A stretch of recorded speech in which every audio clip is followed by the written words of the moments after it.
والصلاة والسلام على سيد الرسل وخاتم الأنبياء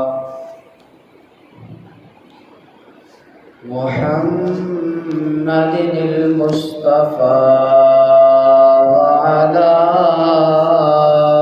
آله وأصحابه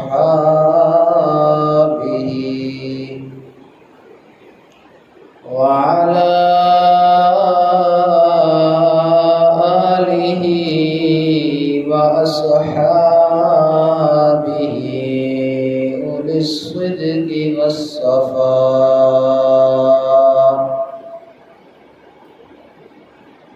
أما بعد فأعوذ بالله من الشيطان الرجيم. بسم الله الرحمن الرحيم. قال الله تبارك وتعالى في القرآن المجيد والفرقان الحميد. قل لا أسألكم عليه أجرا قل لا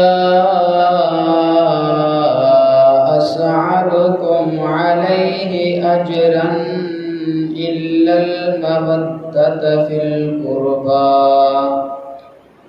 صدق الله مولانا العظيم وصدق رسوله النبي الكريم الأمين.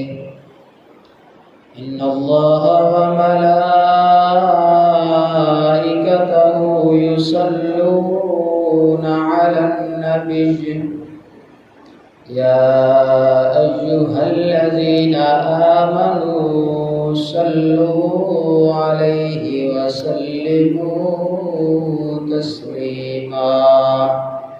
اللهم صل على سيدنا ومولانا محمد وعلى آل سيدنا ومولانا محمد وبارك وسلم وصل عليه.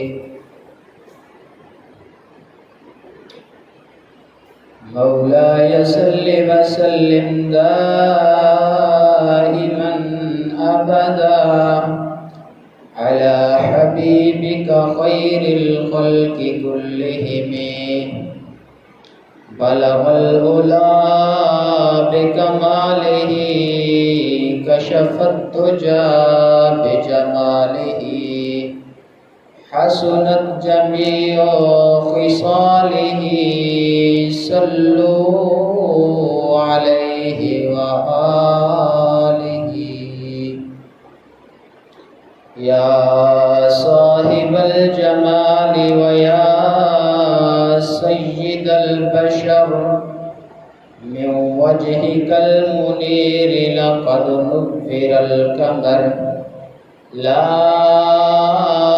يمكن الثناء كما كان حقه بعد زهدا بزرگ دوئی قصہ مختصر.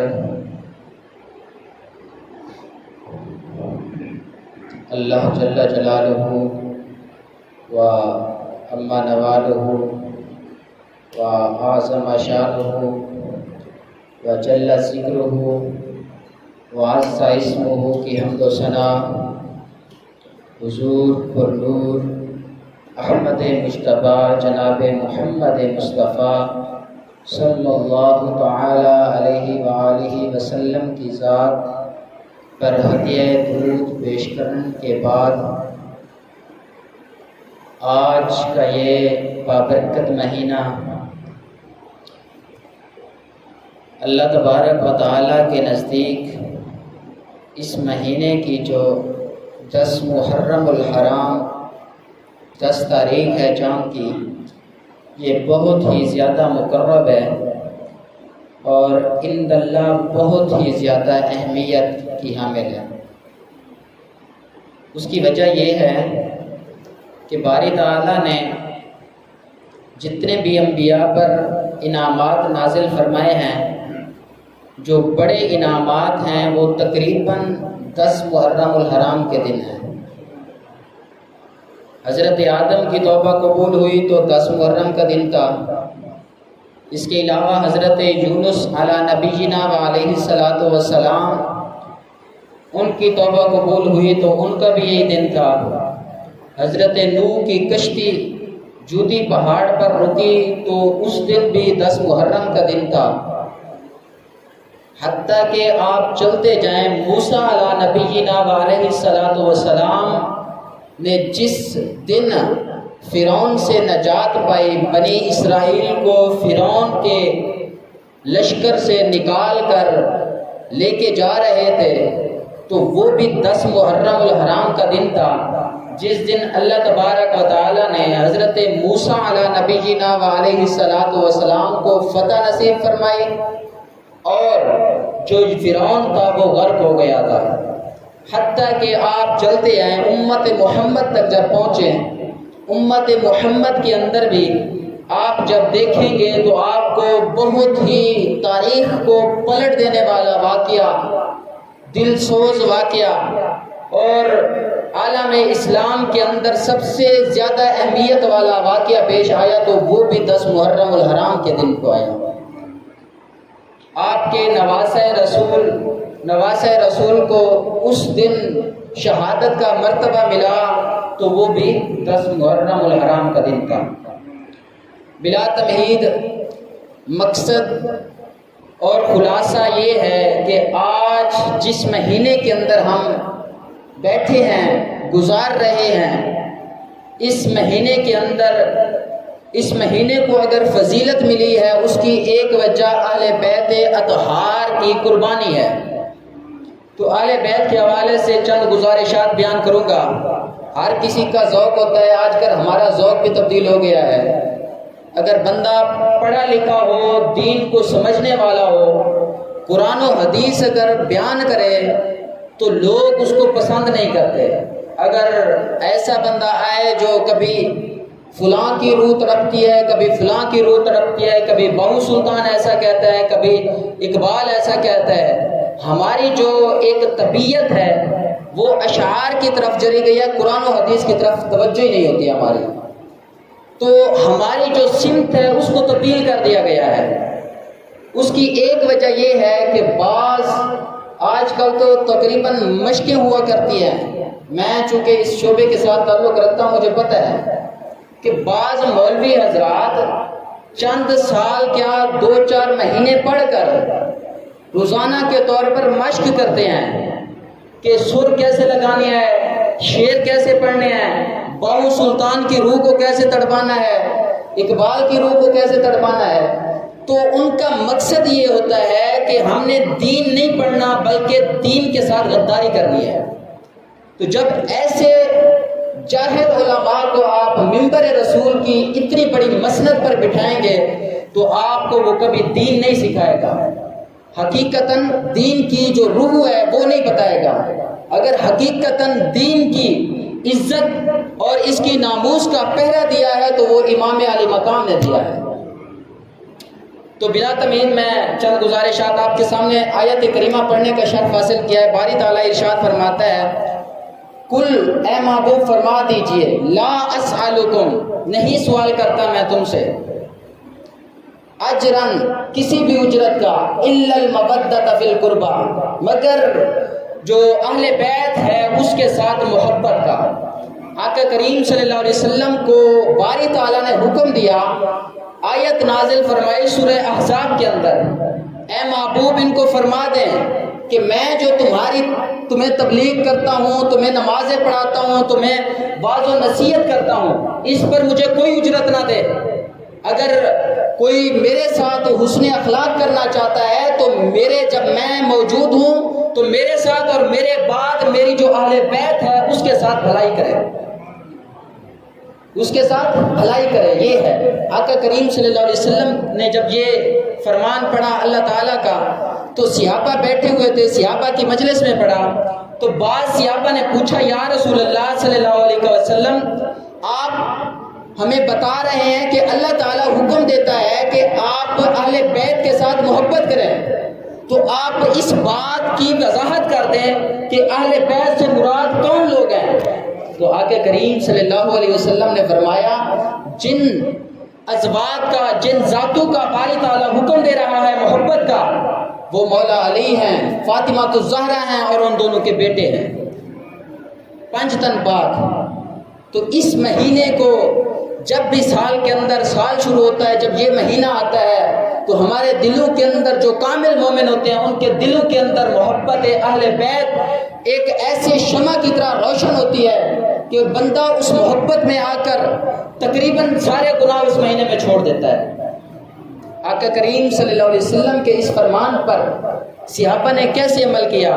حضرت ابوبکر صدیق رضی اللہ تعالی عنہ فرماتے ہیں کہ امام حسین کو فرماتے ہیں کہ اے حسین، میں اپنے بیٹوں سے زیادہ تم سے محبت کرتا ہوں، اور میری اپنی اولاد، میرے اپنے گھر والے اتنا مجھے محبوب نہیں ہے جتنی آل رسول کے ساتھ مجھے محبت ہے۔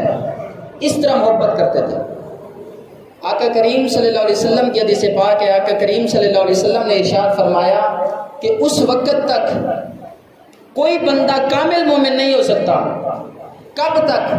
جب تک فرمایا وہ اپنی جان سے بڑھ کر میرے ساتھ محبت نہ کرے۔ ہم نے محبت کرنی ہے، اپنی جان سے بھی کرنی ہے، لیکن اس سے زیادہ اگر محبت کرنی ہے تو وہ ایک ہی ذات ہے جو ہمارے اور آپ کے آقا کریم صلی اللہ علیہ وسلم ہے۔ فرمایا اس وقت تک تم کامل مومن نہیں ہو سکتے جب تک تم اپنی ذات سے زیادہ مجھ سے محبت نہ کرو۔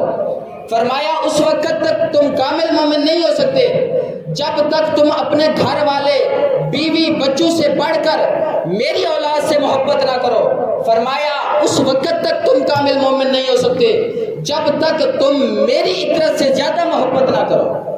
آقا کریم صلی اللہ علیہ وسلم نے یہ ہمیں درس دیا ہے، یہ اس چیز کا ہمیں درس دیا ہے کہ محبت کرنی ہے آل بیت کے ساتھ، اپنی جان سے بھی بڑھ کر ان سے محبت کرنی ہے۔ اہل بیت کے ساتھ کیوں کرنی ہے؟ قربانی بھی تو انہوں نے دی ہے نا۔ یہ آگے چل کر میں اس کی وضاحت کرتا ہوں۔ آقا کریم صلی اللہ علیہ وسلم کی حدیث پاک ہے، حضرت ابو ہریرہ رضی اللہ تعالی عنہ روایت کرتے ہیں کہ آقا کریم صلی اللہ علیہ وسلم ایک مرتبہ اپنی کمرے کے اندر تشریف فرما تھے، کاشانہ اقدس میں لیٹے ہوئے تھے، بالکل سیدھے لیٹے ہوئے تھے، اور آپ کی پنڈلی پر آپ کے جو نواسے ہیں حضرت امام حسین وہ بیٹھے ہوئے تھے پنڈلی پر۔ تو فرماتے ہیں کہ اتنے میں جب میں حاضر ہوا تو آقا کریم صلی اللہ علیہ وسلم رو رہے تھے۔ میں نے وجہ پوچھی، یا رسول اللہ صلی اللہ علیہ وسلم ما یبکیک، کہ یا رسول اللہ آپ کو کس چیز نے رلایا ہے، آپ کیوں رو رہے ہیں؟ تو آقا کریم صلی اللہ علیہ وسلم نے فرمایا کہ ابھی ابھی میرے پاس فرشتہ آیا ہے اور آ کر اس نے خبر دی ہے کہ یا رسول اللہ صلی اللہ علیہ وسلم یہ جو آپ کا نواسہ حسین ہے جو آپ کے ساتھ کھیل رہا ہے، فرمایا اللہ تبارک و تعالی اس نواسے رسول کو شہادت کا مرتبہ عطا فرمائے گا، اور فرمایا شہید کرنے والے آپ کی امت میں سے ہوں گے۔ تو آقا کریم صلی اللہ علیہ وسلم نے فرمایا جو بندہ اس میرے نواسے کو امام حسین کو شہید کرے گا اللہ تبارک و تعالیٰ کو اس پر غضب نازل ہوگا، اللہ تبارک و تعالیٰ کا اس پر غضب نازل ہوگا۔ یعنی گویا جو محبت اہل بیت جن کے دلوں کے اندر منزل ہوتی ہے وہ آقا کریم صلی اللہ علیہ وسلم نے ان کے ایمان کے کامل ہونے کا ثبوت دے دیا۔ اور جن لوگوں کے اندر جب محبت اہل بیت کا ذکر کیا جائے دل کے اندر وہ وٹ چڑھنے لگ جائیں، دل کے اندر ایک کجی سی باقی رہ جائے، تو فرمایا وہ بندہ حقیقتاً محبت نہیں کرتا، اس لیے اس کا انجام یزید جیسا ہوگا۔ محبت اہل بیت ایمان کا حصہ ہے۔ اسی حوالے کے ساتھ محبت اہل بیت کے اندر ایک واقعہ بیان کرتا ہوں۔ واقعہ یہ ہے کہ ایک مرتبہ آقا کریم صلی اللہ علیہ وسلم کے برگزیدہ صحابی اور قریبی دوست جن کا پہلے ایک مرتبہ جب جمعہ پڑھانے کے لیے حاضر ہوا تھا ان کا ذکر کیا تھا، وہ ممبر پر بیٹھ کر جمعے کا دن خطبہ دے رہے ہیں۔ حضرت سیدنا فاروق اعظم رضی اللہ تعالی عنہ ممبر پر بیٹھے ہیں، خطبہ دے رہے ہیں۔ اتنے میں مسجد میں حضرت امام حسین داخل ہوئے۔ جب مولا حسین داخل ہوئے، آپ نے ان کو دیکھا، مولا حسین نے آپ کو دیکھا۔ مولا حسین فرمانے لگے کہ اے عمر، تمہیں کس نے اجازت دی ہے کہ تم میرے نانا کے ممبر پر بیٹھو؟ تو دیکھو نا یار، ہم سوچنے پر مجبور تو ہونا کہ جس ممبر پر بیٹھنے کے لیے مولا حسین فرما رہے ہیں کہ اے عمر، تجھے کس نے اجازت دی ہے میرے نانا کے ممبر پر بیٹھنے کی، میرے نانے کے مسند پر بیٹھنے کی؟ کیوں؟ یہ مسند بہت عظیم ہے جو ہم نااہل لوگوں کے حوالے کر دیتے ہیں۔ جب نااہل لوگوں کے حوالے کرتے ہیں تو وہ دین کا غلط بیان کر کے دین کی محبت کے بجائے دین کی نفرت ہمارے دلوں میں موجزن کرتے ہیں۔ تو اس منبر کا بہت بڑا حق ہوتا ہے۔ تو اس لیے فرمایا، امام حسین نے فرمایا اے عمر، تجھے کس نے اجازت دی اس پر بیٹھنے کی؟ تو مولا عمر خطبہ دے رہے تھے، فوراً کھڑے ہو گئے اور آپ نے اس کو بلایا اور اپنے ساتھ ممبر پر بٹھایا، ساتھ ہاتھ بھی پھیر رہے ہیں آپ کے سر پر، چونکہ آپ بچے تھے۔ مولا حسین کے سر پر ہاتھ بھی پھیر رہے ہیں، فرما رہے ہیں کہ اے حسین، میں تم سے بہت پیار کرتا ہوں، یہ جتنے بھی انعامات کیے ہیں یہ تمہاری وجہ سے ہم پر انعامات ہیں۔ آج اگر عمر بن خطاب رضی اللہ تعالی عنہ کا یہ لقب پاتا ہے تو وہ آپ اہل بیت کی وجہ سے پاتا ہے۔ فرمایا اتنا نہیں بلکہ فرمایا کہ اے حسین، جتنا تمہارے سر کے بال ہیں اتنا تمہارے سر کے بال نہیں ہیں جتنا تم لوگوں کے ہم پر احسانات ہیں۔ تم نے ہمیں سیدھا راستہ دکھایا ہے، تم نے ہمیں دین کا سیدھا راستہ دکھایا ہے۔ پہلے تو ہم اپنے باپ کو باپ نہیں سمجھتے تھے، اپنی عورتوں کے ساتھ زیادتیاں کرتے تھے، اولاد کے ساتھ ناروا سلوک اختیار کرتے تھے۔ ہمیں پتہ نہیں تھا کہ ماں کا ادب کیا ہے، ہمیں پتہ نہیں تھا کہ بیٹی کا ادب کیا ہے۔ تم لوگوں نے آ کر، اے اہل بیت، تمہیں سلام ہو، لکھاں کیا کروڑوں سلام ہو کہ تم لوگوں نے آ کر ہمیں دین کی نعمت سے مالا مال فرمایا ہے۔ آج عمر نہیں ہے بلکہ عمر بن خطاب رضی اللہ تعالی عنہ ہے۔ اگر 25 لاکھ مربع میٹر پر، اگر کلومیٹر پر اس کی بادشاہت ہے تو وہ سب کا سب انعامات اور اس کا جتنا بھی یہ سارا کچھ جاتا ہے، کریڈٹ جس کو کہتے ہیں، وہ آپ کو ہی جاتا ہے۔ اتنا فضیلت ہے۔ آقا کریم صلی اللہ علیہ وسلم نے محبت اہل بیت کا حکم دیا ہے۔ آقا کریم صلی اللہ علیہ وسلم نے اہل بیت کے ساتھ خود بھی محبت فرمائی ہے اور محبت کرنے کا حکم دیا ہے۔ کیسے؟ حضرت انس رضی اللہ تعالی عنہ بیان کرتے ہیں کہ یا رسول اللہ آقا کریم صلی اللہ علیہ وسلم کا یہ معمول مبارک تھا کہ جب فجر کی نماز، فرماتے ہیں کہ میں 6 مہینے دیکھتا رہا، جب آقا کریم صلی اللہ علیہ وسلم فجر کی نماز کے لیے جاتے تھے تو راستے میں حضرت فاطمہ الزہرا رضی اللہ تعالی عنہا کا گھر آتا تھا، تو آپ اس دروازے کو دستک دے کر فرماتے اے اہل بیت، نماز کا وقت ہو چکا ہے، نماز ادا کر لو۔ سیدہ فاطمہ الزہرا تو ساری رات عبادتیں کرتے تھے، لیکن اس کے باوجود امت کے لیے یہ سبق دیا کہ اے میرے امتیوں، آپ اولاد کی تربیت کرو۔ محبت کا یہ مطلب نہیں ہے کہ وہ سوئے رہے ان کی نیند خراب نہ ہو، بلکہ محبت کا مطلب یہ ہے کہ اپنے بیوی بچوں سے محبت کرو، لیکن اس کا تقاضا یہ ہے کہ شریعت پر عمل کرتے ہوئے ان کو محبت کرو، شریعت کا درس دو ان کو۔ یہ نہیں کہا کہ آج میرا بچہ سو رہا ہے تو میں اس کو جگاؤں گا، نیند خراب ہوگی، نہیں، بلکہ فاطمہ الزہرا تو ساری رات بلکہ دعا کرتی تھی، باری تعالیٰ اپنی رات کو لمبا کر دے، تیری جو فاطمہ بندی ہے اس کے لیے رات کم پڑ جاتی ہے عبادت کرنے کے لیے۔ اتنا اس کے باوجود آقا کریم صلی اللہ علیہ وسلم اپنی امت کو درس دینے کے لیے اس کا دروازہ کھٹکھٹاتے اور کہتے کہ اے فاطمہ، نماز کا وقت ہو گیا، نماز پڑھ لو، فجر کی نماز پڑھ لو۔ یہ درس ہے، یہ اہل بیت کا درس ہے، یہ آقا کریم صلی اللہ علیہ وسلم نے درس دیا ہے ہمیں۔ آقا کریم صلی اللہ علیہ وسلم کے نواسے کو جب شہید کیا گیا اس سے پہلے آقا کریم صلی اللہ علیہ وسلم کو خبر دے دی گئی تھی کہ آپ کا نواسہ شہید ہوگا۔ حدیث پاک کے اندر آتا ہے کہ آقا کریم صلی اللہ علیہ وسلم نے اپنی مٹھی کے اندر ایک مٹی اٹھائی ہوئی تھی، فرمایا یہ مجھے جبریل دے کے گئے ہیں کہ جس دن یہ سرخ ہو جائے گی اس دن میرا نواسہ شہید ہو جائے گا۔ یہ اسی میدان کی مٹی ہے۔ ایک اور حدیث پاک ہے، آقا کریم صلی اللہ علیہ وسلم اپنے بچوں سے بہت زیادہ محبت کرتے تھے، اپنے کندھوں پر بٹھا لیتے تھے، کندھوں پر بٹھا کر جا رہے تھے دونوں نواسوں کو، تو ایک صحابی عرض کرنے لگے یا رسول اللہ صلی اللہ علیہ وسلم کتنے خوش نصیب ہیں جو ہے نا یہ لوگ جو آپ پر جو ہے نا جن کو آپ سواری کر رہے ہیں، جن کی سواری آپ بنے ہوئے ہیں، وہ کتنے خوش نصیب لوگ ہیں۔ تو آقا کریم صلی اللہ علیہ وسلم نے فرمایا یہ بھی خوش قسمتی ہے، لیکن یہ تو دیکھو سوار کون ذات ہیں، سوار ہونے والے کون ہیں، جن کو میں کندھوں پر اٹھا کے جا رہا ہوں ان کا مقام کتنا ہے۔ اسی طرح ایک مرتبہ آقا کریم صلی اللہ علیہ وسلم جب کہیں بازار جاتے واپس آتے تو اپنی بیٹی کے گھر جاتے، تو ایک مرتبہ آقا کریم صلی اللہ علیہ وسلم اپنے دونوں نواسوں کی کشتی کرا رہے تھے، ان کو لڑا رہے تھے محبت کے انداز کے ساتھ، جس طرح بچوں کو آپس میں باپ کھلاتا ہے وہ طریقہ بتا رہے تھے۔ حضرت امام حسن اور امام حسین دونوں کو جو ہے نا ان کی کشتی کرا رہے تھے۔ تو امام حسین چونکہ چھوٹے تھے، عمر میں بھی چھوٹے تھے، ویسے بھی چھوٹے تھے، اور جو دوسرے ہیں حضرت امام حسن وہ چونکہ عمر میں بھی بڑے تھے، تو آقا کریم صلی اللہ علیہ وسلم حضرت امام حسن کو فرما رہے تھے کہ اے حسن حسین کو اس طرح پکڑو، یہاں سے پکڑو، اس طرح پکڑو۔ وہ بتا رہے تھے جس طرح ایک والد جو جب دو بچے لڑ رہے ہو تو محبت کا انداز ہو تو بندہ کہتا ہے اپنے بیٹے کو بیٹا یہاں سے پکڑو، گر جائے گا، یہاں سے پکڑو۔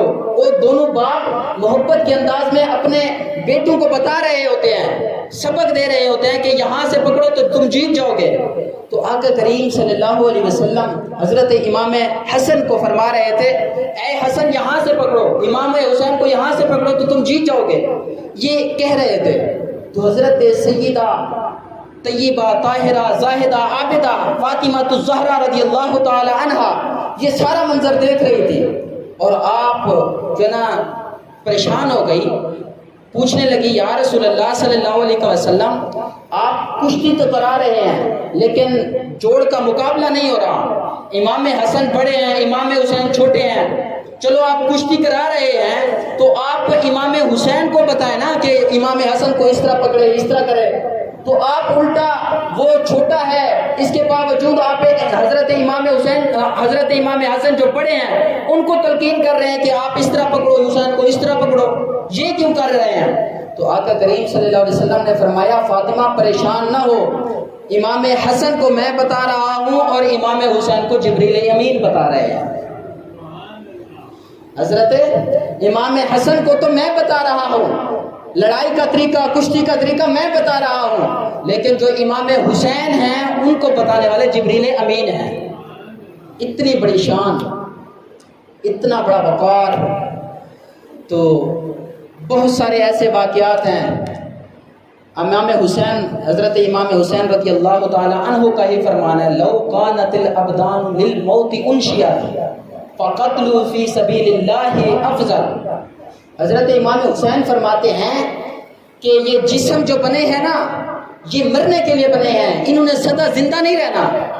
فرمایا جب یہ بنے ہی مرنے کے لیے ہیں تو یہ اللہ تعالیٰ کی راہ میں قربان کیوں نہ ہوں؟ تو اللہ تعالیٰ کی راہ میں یہ قربانی کے زیادہ حقدار ہیں۔ مرنا تو ویسے بھی ہے، لیکن جب یہ جسم ان کی قربانی اللہ تعالیٰ کی بارگاہ میں دیں گے تو دنیا بھی کامیاب ہوگی، آخرت بھی کامیاب ہوگا۔ فرمایا لو کانت الابدان للموت انشئت فقتل فی سبیل اللہ افضل، کہ اپنے آپ کو ڈھالو، اہل بیت کے محبت کے اندر ڈالو۔ بہت بڑا اجتماع مسلمانوں کا آقا کریم صلی اللہ علیہ وسلم کے زمانے میں ایک مرتبہ ہوا، اور وہ اجتماع تھا حجۃ الوداع، یعنی جس سال آقا کریم صلی اللہ علیہ وسلم نے حج کیا تھا اسی سال آقا کریم صلی اللہ علیہ وسلم نے خطبہ دیتے ہوئے فرمایا کہ اے میرے صحابہ، جس مجمع کے اندر تقریباً 1,24,000 صحابہ موجود تھے، کم و بیش اتنا بڑا مجمع تھا، تو آقا کریم صلی اللہ علیہ وسلم نے اونٹنی پر بیٹھ کر یہ خطبہ دیا تھا، جس میں بتایا کہ مساوات کی اعلیٰ مثال قائم کر دی کہ کسی کالے کو گورے پر، گورے کو کالے پر، کسی اجمی کو عربی پر، عربی کو اجمی پر کوئی فوقیت نہیں ہے، اسلام سب برابری کا درس دیتا ہے۔ یہ فرمایا، آگے فرمایا کہ اے میرے صحابہ، تمہارے اندر میں دو چیزیں چھوڑ کے جا رہا ہوں۔ کون کون سی؟ فرمایا ایک کتاب اللہ ہے، دوسری سنت ہے، نہیں سوری، ایک کتاب اللہ چھوڑ کے جا رہا ہوں، دوسری اپنی آل چھوڑ کے جا رہا ہوں۔ فرمایا اگر تم ان دونوں کو، یہ دو جو رسیاں ہیں، ان دونوں کو مضبوطی کے ساتھ تھامے رہو گے تو تم کبھی گمراہ نہیں ہوو گے۔ اگر قرآن پاک پر عمل کرو گے تو گمراہ نہیں ہوو گے، اگر قرآن پاک کو چھوڑ دو گے تو گمراہ ہو جاؤ گے۔ فرمایا اگر اسی طرح اہل بیت کا دامن مضبوطی کے ساتھ تھامے رہو گے تو تم گمراہ نہیں ہوو گے، اگر ان کا دامن چھوڑ دو گے تو تم گمراہ ہو جاؤ گے۔ محبت کے اندر آؤ گے تو گمراہ نہیں ہوو گے، نفرت کرو گے، بغض رکھو گے اہل بیت کے ساتھ تو گمراہ ہو جاؤ گے۔ یہ درس دیا آقا کریم صلی اللہ علیہ وسلم نے اتنے بڑے مجمع میں۔ یہ دو چیزیں ہیں، ان دونوں کو مضبوطی سے تھامنے کا حکم دیا گیا ہے۔ ایک قرآن پر عمل کرنا، دوسرا اطرت رسول کے ساتھ وفاداری کرنا، ان کے ساتھ محبت کرنا۔ اہل بیت سے مراد یہ نہیں ہے جو آج کل اپنی ذات، کوئی بندہ علاقہ تبدیل کرتا ہے تو اپنی ذات بھی تبدیل کر دیتا ہے، ہوتا مسلی ہے، اپنے آپ کو سید کہلوانا شروع کر دیتا ہے۔ اس کی ذات کوئی بھی ہوتی ہے، اس کی ذات جو بھی ہو، جس ذات سے بھی تعلق رکھتا ہو، جب علاقہ تبدیل کرتا ہے، چونکہ وہ سمجھتا ہے کہ میری ذات جو ہے نا باقی ذاتوں کے لحاظ سے کم درجے والی ہے، لہٰذا وہ جب علاقہ تبدیل کرتا ہے تو اپنے آپ کو سید کہلانا شروع کر دیتا ہے۔ آج ہم نے بہت سارے ایسے سید بھی دیکھے ہیں، لیکن حقیقتاً سید وہ ہے جو آپ کے ایمان کی اور آپ کے اسلام کی ترجمانی کرتا ہے۔ اگر ایسا سید جو خود دین پر عمل نہیں کرتا، الٹا غلط طور طریقے بتاتا ہے، شریعت کے خلاف آپ کو اکساتا ہے، تو وہ سید نہیں ہوگا، وہ آل رسول نہیں ہو سکتا۔ آل رسول اگر ہوتا تو وہ اسلام کے ساتھ وفاداری کرتا، غداری نہیں کرتا۔ جو فلسفہ کرب و بلا ہے اس پر میں تھوڑی سی روشنی ڈالوں گا، اور اس کے بعد اجازت، جو حدیثیں جو فضائل بیان کرنے تھے وہ مختصر انداز میں نے بیان کر دیے۔ اصل میں ہوا یوں تھا، حضرت سیدنا امیر معاویہ رضی اللہ تعالی عنہ نے یزید کو ولی عہد بنا دیا تھا اپنی زندگی کے اندر، مشاورت کر کے، وہ سارا کچھ لمبا واقعہ ہے۔ جب وہ بن گئے ولی عہد، آپ کے وصال کے بعد وہ تخت نشین ہوا، تو اس سے پہلے وہ اتنے گناہ کے اندر مرتکب نہیں تھا، لیکن جب تخت نشین ہوا تو اس نے عیاشی اور فحاشی شروع کر دی۔ کیا کرتا تھا؟ زنا کرتا تھا، شراب نوشی کرتا تھا، علی الاعلان سارے گناہ کرتا تھا، گناہ کبیرہ کا مرتکب تھا۔ امام حسین اس وقت اسی جگہ تھے شام کے اندر۔ تو جب امام حسین نے آپ رضی اللہ تعالیٰ عنہ نے اس یزید پلید کے اتنے کرتوت دیکھے کہ یہ تو مسلمانوں کا امام بننے جا رہا ہے، لیکن اس کے کرتوت دیکھو کہ یہ خود زانی شرابی ہے، یہ ہمارا امام کیسے ہو سکتا ہے؟ تو آپ نے بیعت سے انکار کر دیا۔ بات صرف اتنی تھی، اس وقت بیعت ہوتی تھی ہاتھ میں ہاتھ رکھ کر کہنا کہ میں تجھے اپنا امیر مانتا ہوں، بس اتنی سی بات تھی۔ اتنی سی بات اگر کہہ دیتے تو جان کیا، مال کیا، سارا کچھ محفوظ تھا۔ الٹا آل پاک کے بہت بڑے وظیفے لگے ہوئے تھے، مقرر تھے، منتھلی تنخواہ مقرر تھی بیت المال سے۔ تو اتنی سی بات تھی، لیکن امام حسین نے نہیں کی۔ کیوں؟ اس لیے کہ جو آقا کریم صلی اللہ علیہ وسلم نے فرمایا تھا نا کہ میری آل اور قرآن پاک ان دونوں کو مضبوطی کے ساتھ تھامو گے تو تم گمراہ نہیں ہوگے۔ تو آل پاک ہو خون رسول، اور جو دین کا غدار ہے، یزید ہے، پلیت ہے، اس کی بیعت کر لے، یہ کیسے ہو سکتا ہے؟ بات صرف اتنی تھی۔ اگر ہم اپنے اندر جھانکیں تو ہم بھی بڑے گناہ کبیرہ کے مرتکب ہوئے ہوں گے، لیکن ہماری اور بات ہے۔ لیکن جو آل رسول ہیں ان کا مقام اور ان کی ذمہ داری بہت بڑی ہے۔ ان کی ذمہ داری تھی کہ دین کا امام وہی بندہ ہوگا جو شریعت مطالعہ کے مطابق اپنی زندگی کو ڈھالے۔ ہر بندہ امام نہیں ہو سکتا، ہر بندہ ہمارا سردار اور حکمران نہیں ہو سکتا، بلکہ وہ ہو سکتا ہے جو شریعت مطہرہ کے مطابق اپنی زندگی کو گزارے۔ تو امام سید الشہداء امام حسین رضی اللہ تعالیٰ عنہ نے بیعت سے انکار کر دیا، مدینہ شریف چلے آئے، مدینہ سے پھر کرب و بلا گئے، وہ سارا لمبا واقعہ ہے، جس طرح گئے، جس طرح بلایا گیا، جس طرح بھی کوفے پہنچے۔ تو جب آپ وہاں پہنچے تو کوفے والوں نے غداری کر لی اور یزید کے ساتھ حمایت کر دی، یزید کی بیعت کر لی۔ تو اس وقت امام کے ساتھ 72 صحابہ اور بھی تھے، صحابہ نہیں بلکہ جو آپ کے ساتھ گئے تھے، سارے آپ کی آل میں سے تھے، آپ کے بیٹے تھے، آپ کی بہن تھی، آپ کی زوجہ محترمہ تھی، آپ کے بھائی تھے، وہ سارے اسی کے اندر تھے۔ 6 بھائی تھے آپ کے، مولا علی کے، ایک تو امام حسن اور امام حسین سیدہ فاطمہ الزہرا میں سے ہیں، اس کے علاوہ بھی مولا علی کی شادیاں ہیں جو مترائے بھائی بنتے ہیں۔ تو آقا کریم صلی اللہ علیہ وسلم کے یہ جو نواسے ہیں حضرت امام حسین رضی اللہ تعالی عنہ، جب یہ کرب و بلا میں پہنچے، وہاں وہ زیاد نے کہا، ابن زیاد نے، کہ اے حسین، ایک ہی 2 راستے ہیں، یا یزید کے ہاتھ پر بیعت کرو یا جنگ کے لیے تیار ہو جاؤ۔ اس وقت دیکھا تھا امام حسین نے کہ سامنے بہت بڑا لشکر ہے، ہزاروں کی تعداد میں لوگ ہیں، اپنی طرف بھی دیکھا تھا کہ میرے پاس صرف 72 صحابہ ہیں، 72 میرے جان نثار ہیں، اس کے علاوہ کوئی نہیں ہے۔ چاہتے تو